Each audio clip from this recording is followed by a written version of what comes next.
mais um vídeo do canal sobre antropolítica, dessa vez aprofundando a discussão que a gente começou no vídeo passado com a ideia de cosmopolítica, com a ideia de que é preciso levar em consideração múltiplas visões, múltiplas formas de existir, múltiplas formas de compor a existência nesse mundo e que não necessariamente a ciência deve se alçar ao papel de discurso hegemônico sobre o que fazer, sobre as mudanças climáticas, sobre as possíveis soluções.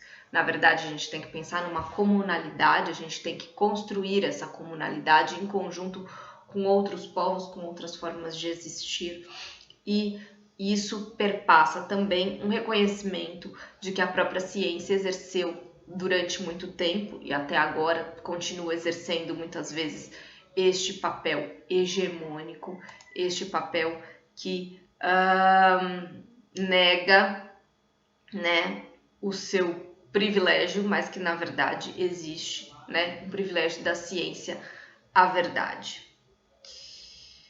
Bom, aqui entra uma questão muito importante, que é a questão de como tornar a ciência, o discurso científico, mais engajado nos problemas do mundo e mais aberto a discutir com o mundo, né? Porque aqui não se trata de negar a ciência, não se trata de negar o papel que a ciência tem, principalmente para os povos ocidentais, mas a gente tem que entender por que a ciência ela fez tanto sucesso. A ciência fez tanto sucesso, vai dizer Stanger. A ciência se estabeleceu, né, como o discurso valoroso, como o discurso legítimo, o discurso verdadeiro, porque em algum momento ela conseguiu oferecer respostas, que são respostas aos problemas do mundo, aos problemas que ela mesma se dispôs a solucionar. Então a ciência fez isso de uma maneira muito legal, muito capaz. Ela foi possível assim se estabelecer como hegemônica. Só que aí o que acontece é que ela, dentro deste seu pedestal, ela passou a descredibilizar e não se relacionar com o mundo, né? A chamada verdade científica, ela só se sustentou e só se sustenta porque de fato existe um comum que acredita que a ciência é capaz de oferecer essas respostas para os problemas. E não simplesmente porque a ciência é a melhor, porque a ciência é ciência, né? Não é porque a ciência sendo ciência não significa muita coisa. Embora os cientistas, muitas vezes, vai dizer Stangers, colocam isso, né? Se colocam dentro dessa armadilha. Só pelo fato de ser científico, eu sou melhor, ou só pelo fato de ser científico é verdadeiro. E a gente sabe que a ciência também é um campo de disputas por várias verdades, e que nem sempre o que é verdade em um momento vai continuar sendo em outro. Mas ao agir desta maneira, a ciência meio que exclui, né, toda uma série de outros elementos, outras formas de enxergar o mundo. E muita atenção aqui. Aqui a gente não está falando de discursos anti-ciência. A gente está dizendo, principalmente, de um relacionamento da ciência com outras formas de vida, né? De outros povos, de outras culturas, e não necessariamente um anticientificismo,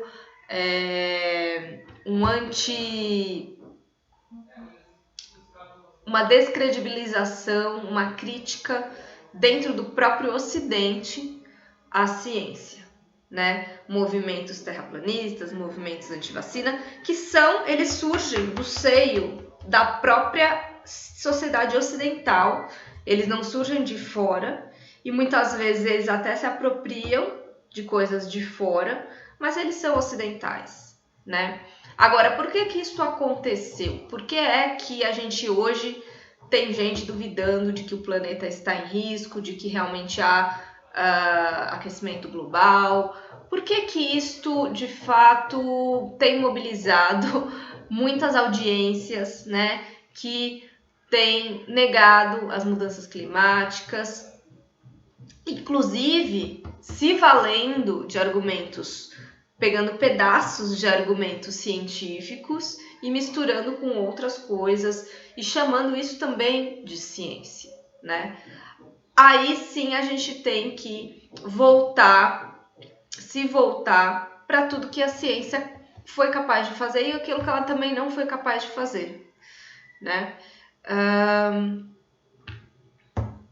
Isabelle Stangers, ela vai ser bem clara e bem fria nessa questão, né? Porque ela vai dizer que o negacionismo, na verdade, é fruto da própria forma de agir da ciência, né?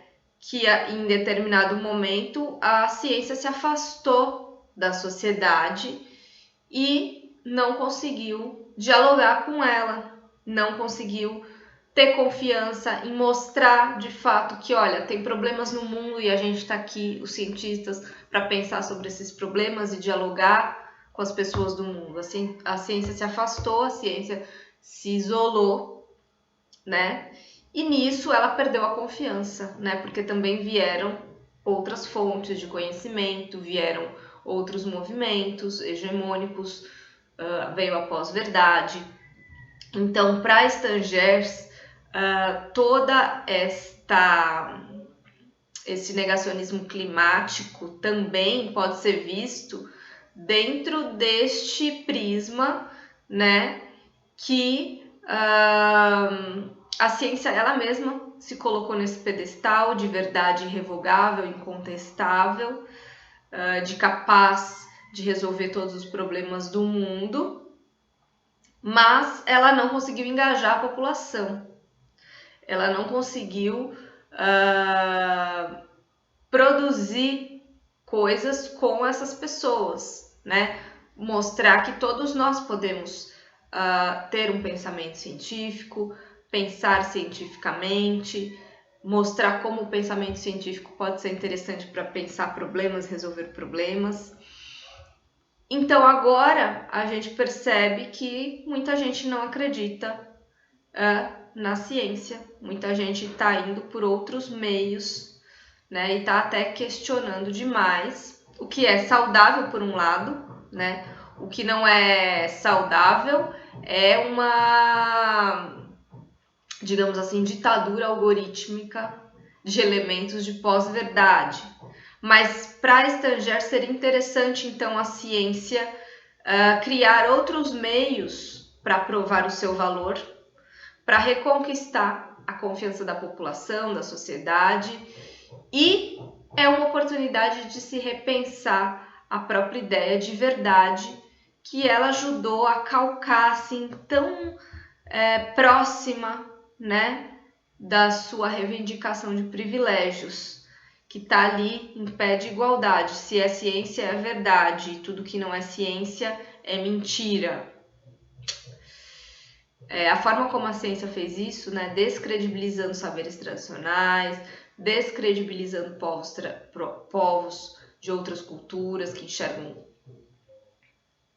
as questões de uma outra forma, foi violenta, foi hegemônica e teve também os seus percalços, né? Teve as suas dificuldades que se colocam hoje.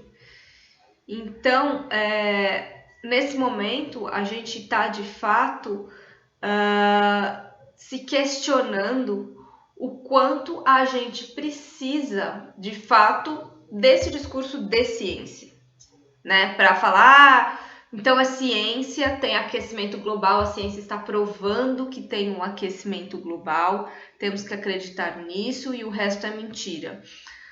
reagir dessa forma, vai dizer Stangers, a invocando essa verdade científica, né?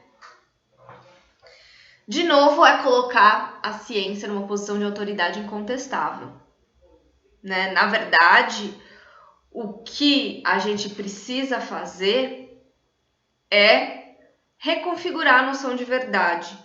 Uma noção de verdade, vai dizer a Aline Costa, muito mais inspirada por pragmatismo, uma verdade não algo pronto, né?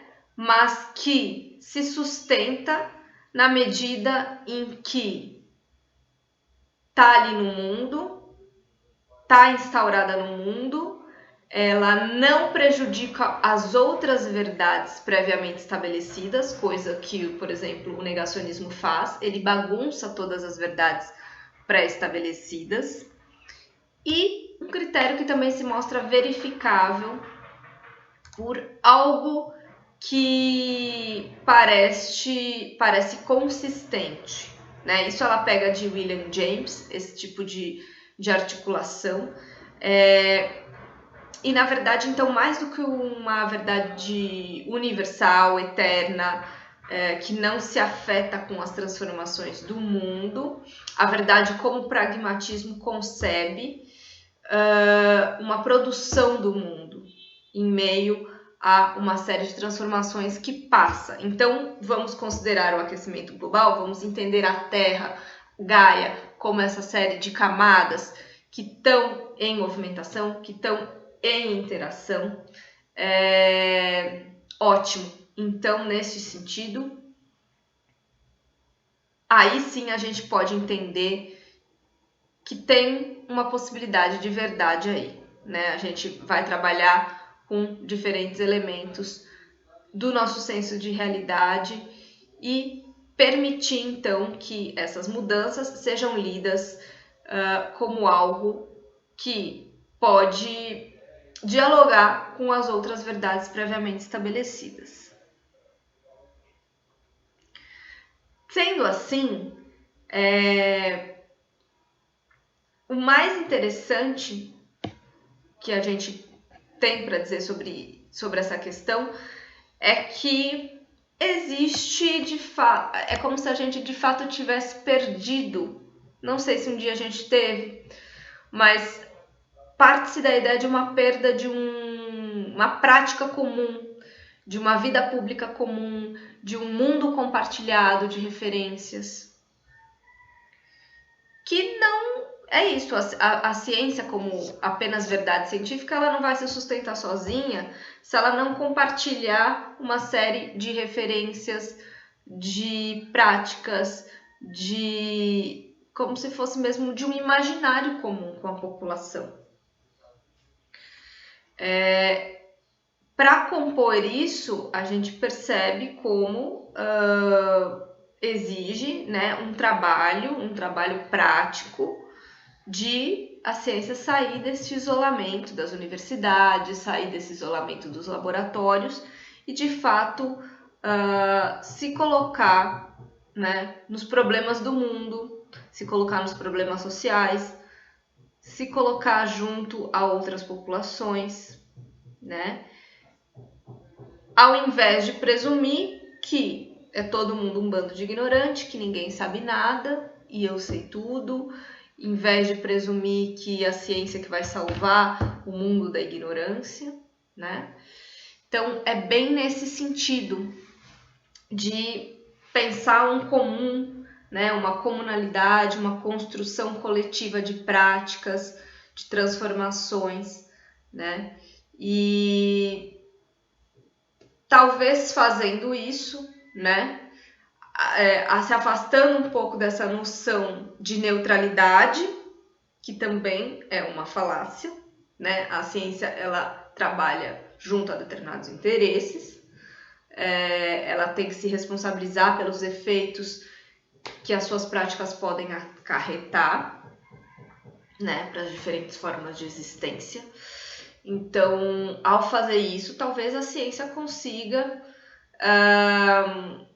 de fato conquistar a confiança das pessoas engajando a sociedade na transformação que a sociedade mesmo busca, né?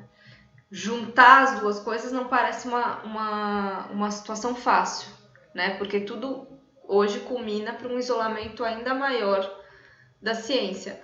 Mas eu acredito que fatos estes, por exemplo, como a questão da vacina, recentemente, o fato das pessoas estarem se importando com a vacina, o fato das pessoas estarem se importando com a reciclagem, coisas da vida prática, né? São pequenos indícios de que é possível, sim, juntar, né, a ciência à população comum.